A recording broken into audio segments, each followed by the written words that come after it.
or good.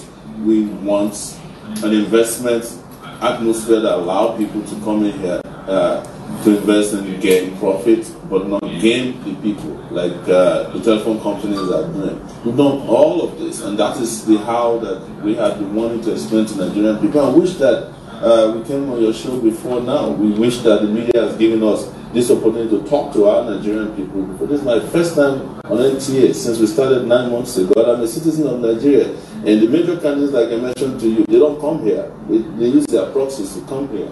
We need to have an opportunity to engage robustly with our Nigerian people so that we can change the leadership in a way that the generation of people that are suffering now can see good life before they leave this earth. Mr. Sowore, let's still dwell on the how. You've touched on a number of issues as part of your spice and heat. State housing, and let's also take power. Yes. Already on the table, we have a number of programs and policies. There is a National Housing Fund. You have also the program on accelerated housing. You have the program for mortgage refinancing. But the deficit continues to grow because our population is exploding. What is it we're going to do differently? Our population is not exploding to the extent that we can catch up with the needs of our population. What is exploding is the greed of the political class. And you cannot continue to finance greed when there's need to be attended to. That is a problem. The reason I'm saying that to you is that our politicians like to point to China. And China is there with some of the biggest population on earth.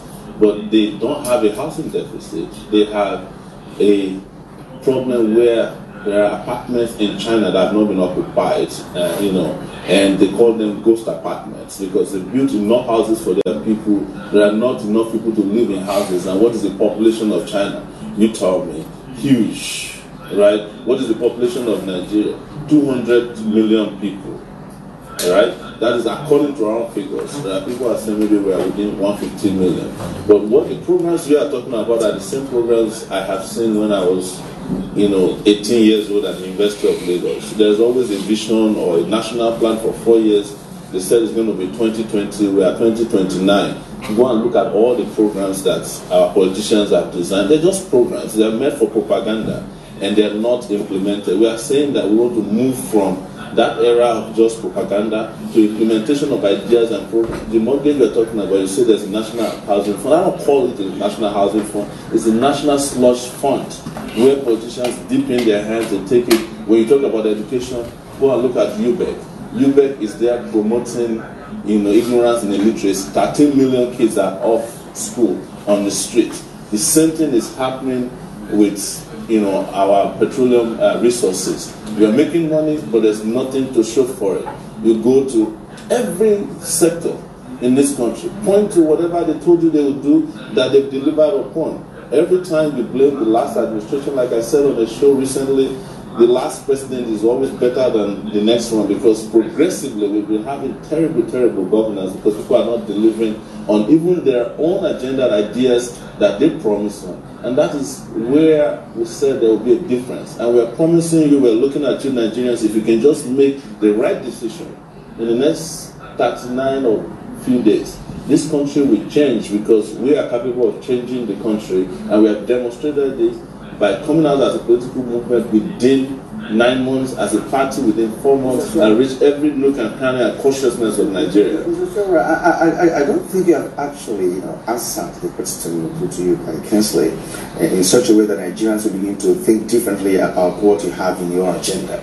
Now, recalling the failures of the past will not do you good at this point that you have the opportunity to talk to Nigerians. So we were talking about, he mentioned housing development, and that there are institutions already established, to implement the policy. Now, what are you going to differently in housing, for instance? What is that plan that you have that is superior to what is on ground at the moment that can change because of history in the housing sector? I've just told you that specifically we are building 17 million houses. I will start laying the foundation.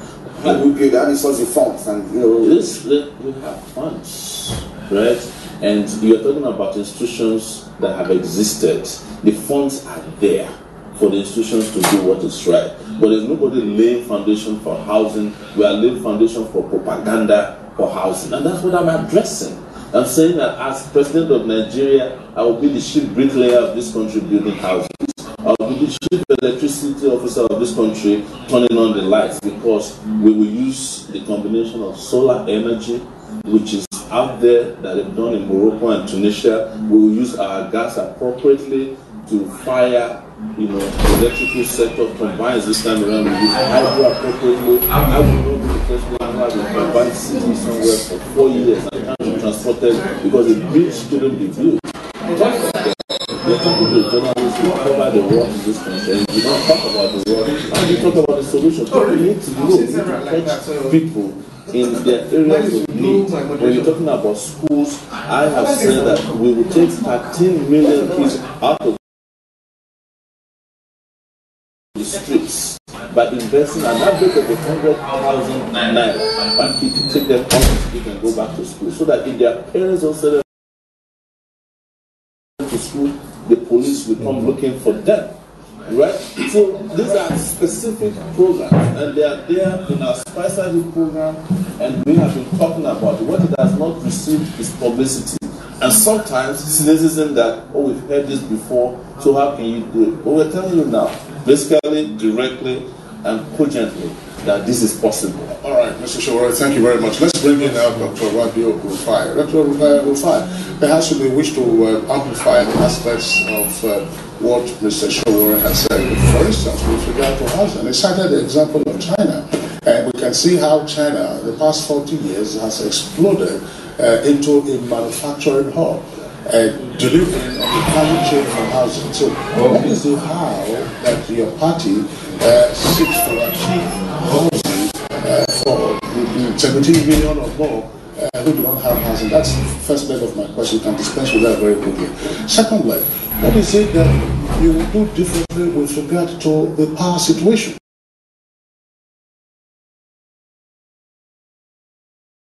Now, everybody's complaining less about the gencos or more about the discos. What is your plan for the discos? Excellent. You have seen the passion in us. Actually, to change this Nigeria for the better.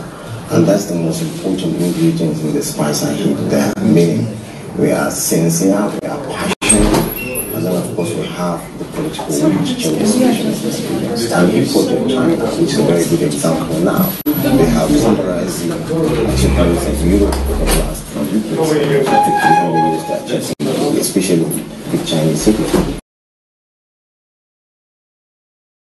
And also going to take another good example from another middle economy, Brazil. They achieved lots of successes under the former President Lula da Silva by lifting millions of people out of poverty and forward. The housing issue you mentioned is actually that's what we have actually a robust cabinet to assist us in doing that. They now looked after the and out of the situation. They have what we can now call slum in this country.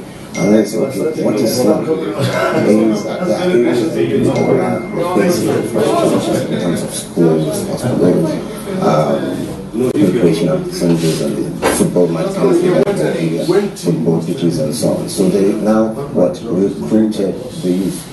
They converted some of the painters to artisans, to builders, plumbers, electricians and so on. And that's actually part of our own economic solution to the country. We need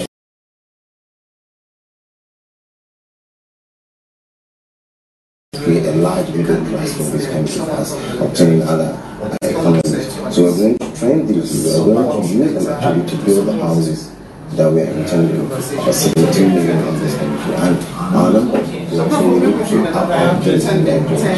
So as not to allow for release the needs of Nigeria coming to Nigeria to sit tired, to do POP and so on. So next our youth. This is a country of 200 million people, and we have one of the largest actually demographic of these young people. So we have to get them engaged for serve as an incentive to build off the drug culture, which is now very common, especially where I come. I'm sure you've seen the declaration that BBC did last year. A lot of issues with drugs, because an idle mind is a double-edged shot. So let them be builders, let them be painters, let them be. So that's what we intend to use. We have the workforce, we have the money in this country. I don't like the cynicism that Nigeria is broke, Nigeria is poor. I don't think it's overwhelmed with us. I hope you would have you would have realized that right now we have only 3,000 all common. Sometimes it's the second masters of APCs that go on to say this, who are in Daura. We were almost there 24 hours taking out the place. There was no electricity. So let's forget about these 7,000 megawatts. What our intention is to build 24,000 megawatts so as to improve our industrial capacities in production and so on. And we're going to harness the wind, the solar, and then the turbines too. And you realize that we have infrastructure to generate, but you can distribute is a problem.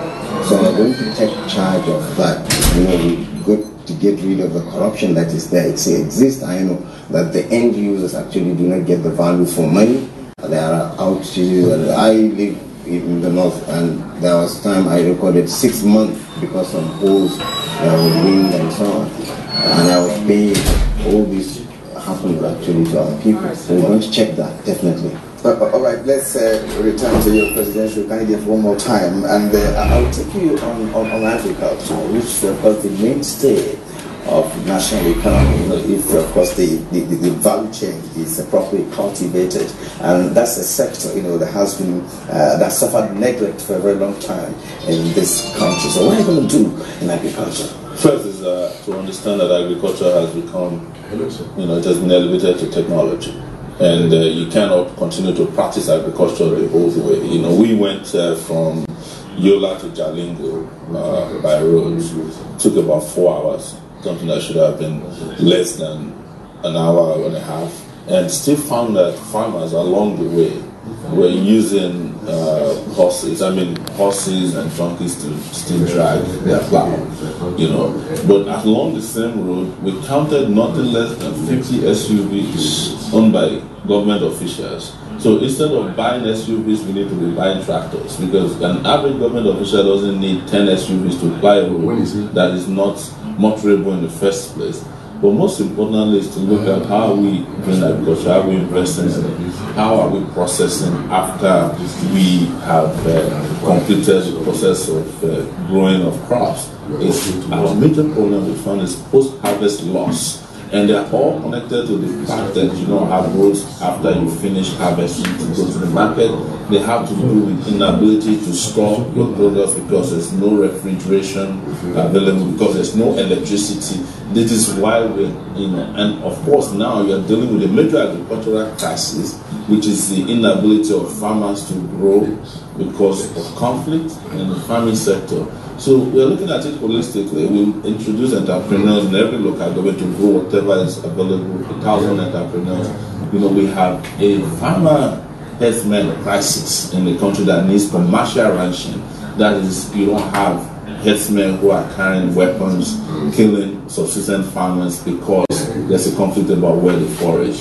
When we do commercial ranching, you are taking care of over 20 million cows that are roaming the streets, looking for places to feed, because the Northeast as well, where they ultimately used to have freedom to graze, is now under the control of terrorists. So it's part of why we're discussing security, that except we push the terrorists out of Nigeria's territory and defeat them, you cannot free up land that's twice the size of the state of Virginia in the US, where typically in Bisa these herdsmen can feed.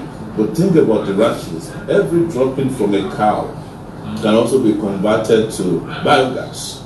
That is to say, we can get over 1,000 megawatts of electricity just from droppings of cow dung, as we call them in agriculture.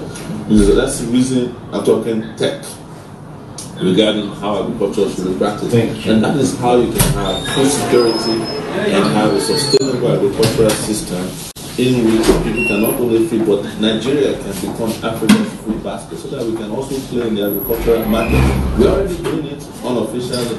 China is there taking our ginger out every day. The sesame oil that is being grown in Kaduna, there are spices all over Nigeria that could be playing very well in international market cash. But most importantly, feed our own people. Yeah, let me draw your attention to this so we can take it along with your response. The issues that you have articulated, some persons will say, are fairly well known. Again, we'll return to the how.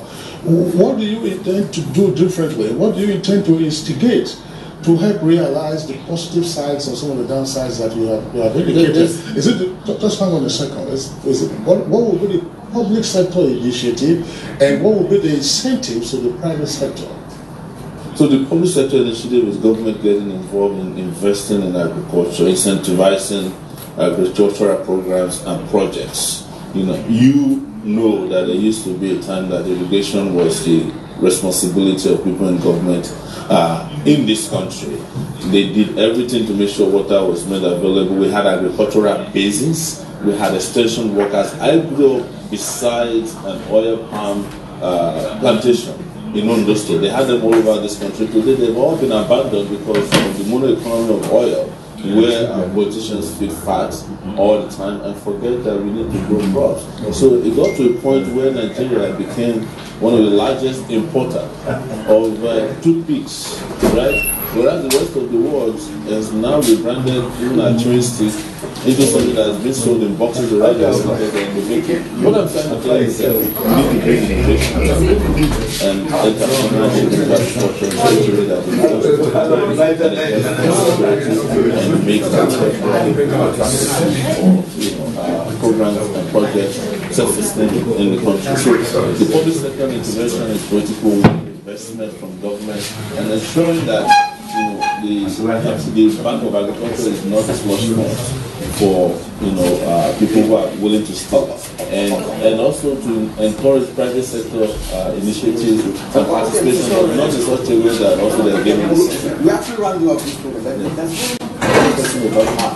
What is the spread of your party? I mean, what is the structure of your party in land? Because you are here conversing today with the president of this country. How are you carrying the electorate? Excellent.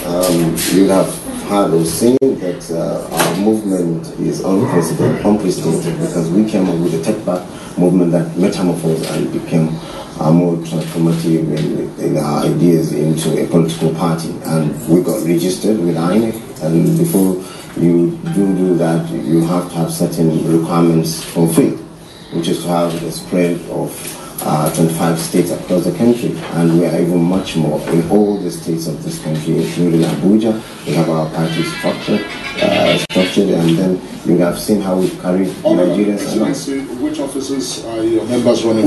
We're doing Senate, we're doing governorship in many states, and also to add to what is saying, we have visited over 33 states in Nigeria. We've done over 150 events. In fact, we can say categorically to you today on this show that we are practically the only ones campaigning across Nigeria. All right. Okay. Let's listen to the views that have come in by way of tweets from some of our viewers. Kieran, let's donate to Solomon. It has a number of tweets. We'll just take one or two of them and then go on to the others. He says, in the first world climb, Sowore will be a good potential presidential candidate and make a good president to govern Nigeria. However, his American style of campaign and politicking doesn't suit Nigeria. Politicians wouldn't want his style to be president, but they should give it a try. Okay, let me take this from Mike Ayako. He says, thanks NTA Nigeria for bringing workaholic, energetic, and vociferous show. Yeah, well, we've been waiting for him since starting this analysis of political parties. And he said empirically, Sowore entered the race with flavor, zeal, and tempo never with him before in our liberal democracy. He has the youth appeal. Again, Mike Ayako said, my concern about Sowore is that his party is unknown in 774 local governments. Paucity of funds is another issue with this presidential hopeful. I want Sowore to tell us whether he has the resources to pay party agents on election day and whether he will step down for another candidate. Okay, now, Aziz says, they shouldn't just make empty promises. They should look for a way to better our lives. Staying in this lesser unknown political party is not doing any good, and that's the much we can take actually on this segment. I'm sure you're happy that we can really give you the opportunity to sell your party. We've done that for you today. The second half of the injury time, and we hope that referees will keep. We'll likely return again. Right. So we'd like to thank you very much, the presidential candidate of African Action Congress, Omoyele Sowore. Thank you for coming. And of course, Dr. Rakiu Ahmed Rufai, the vice presidential nominee of the African Action Congress. Thank you for coming. Thank you. Now let's take a short break. When we return, we will continue with the second leg of our conversation on people in Nigeria today. Let's go. Okay. It is that time of the year when we appreciate those that make so much sense. Sponsors, our clients, government and all religious leaders, civil society groups, political parties, business, and above all, viewers, together together, we shall make 2019 thank you. Merry Christmas and a prosperous New Year.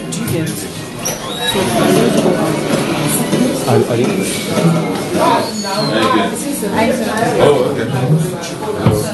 How are you? Good morning.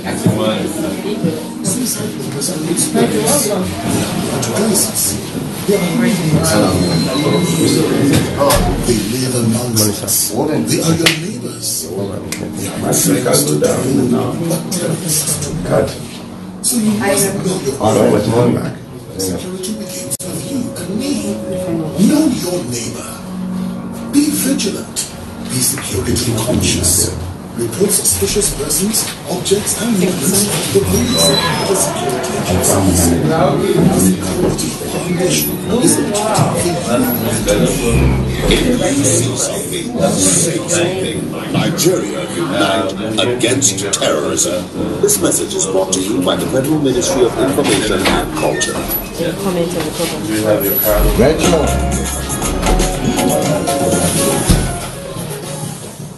Welcome back at the studio. Nigeria Network Service of Nigeria Television Authority. Now it's time for us to take our next party to give us some insight into their campaign agenda for the presidential election coming up next month. So we'd like to welcome at this time the presidential candidate of the Social Democratic Party, Professor Jerry. And also here with us in the studios is a director on the presidential campaign team. Is John by the way, this is very popular first question. Let's just say that this is the second bite of the cherry for the Social Democratic Party. Late last year, we had the SDP come up on presidential at the time. Before the courts in campaign. Are we good? All right. Thank you so much. All right,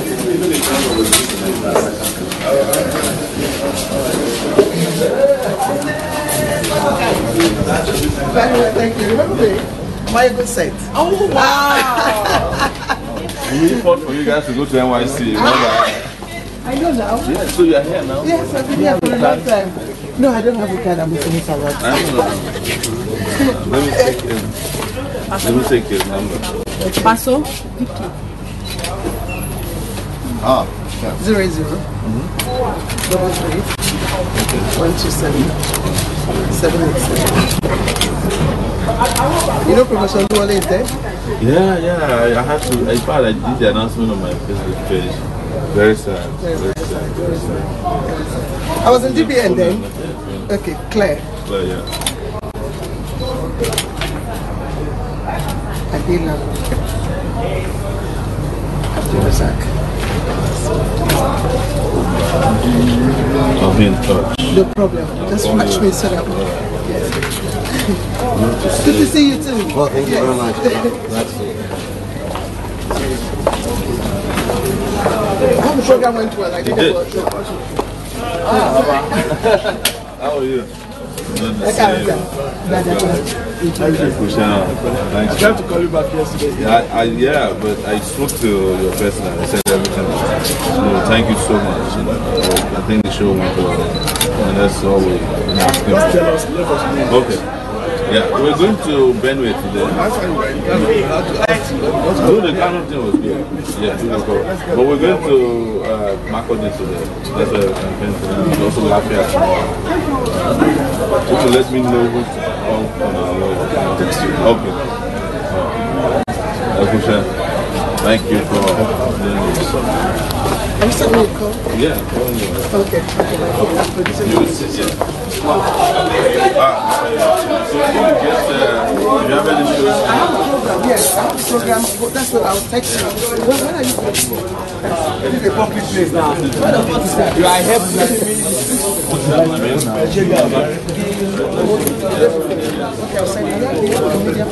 Yes. Not here now, but I will also send you her contact. So I'll okay now. Text message. All right. Thank you so much. All right, people. Good morning. So how is it? I think it went well. It's also US to judge. Good morning. We're heading to Makodi. TakeitBack! TakeitBack! TakeitBack! Action!